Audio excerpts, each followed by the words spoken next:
Now, we read at the beginning that the Holy Spirit sent Jesus into the wilderness. The false gospel, which I'm going to touch on just for a second, would never agree with Jesus sending some of his people into a wilderness. A lot of us sign up for Jesus because he's going to get us out of our wilderness. A lot of us embrace Jesus because he's our best hope for a good job. We're not very attractive to somebody positive that can be good for our lives if we want to get married. So we need Jesus to fix us up a little bit so we can look better for a spouse. But Jesus for a wilderness, many of us have had wildernesses our whole life. And the idea of another wilderness doesn't appeal to us, even if it came from Jesus. The false gospel, I hear preachers say this: you got to preach hope to the people. They've been through enough. Give them hope. They don't need to be told anything else that they have failed at or done wrong. That's the false gospel. That's not how God functions. The children of Israel had been in Egypt, enslaved for 400 plus years.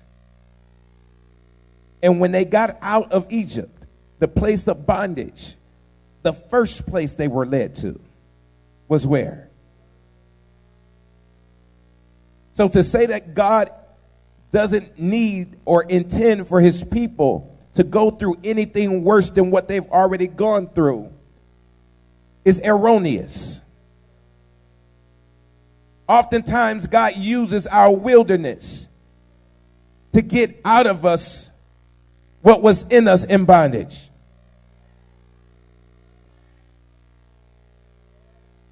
I'm going to say it again. We didn't even know we were in sin. Paul said that when I learned the law, sin revived and I died. So there were things that were attaching to my life and my person that before God I had no recollection that they were even attaching to my life. It wasn't until God put me in a situation to bring to light what was in me that I knew not of, that I could actually expect to get free from that thing. And so, for children of God looking to enter into the promises of God, when God leads you to a wilderness, you should be celebrating. Now notice I said when God leads you into a wilderness. I didn't say when you go through a hardship in your life.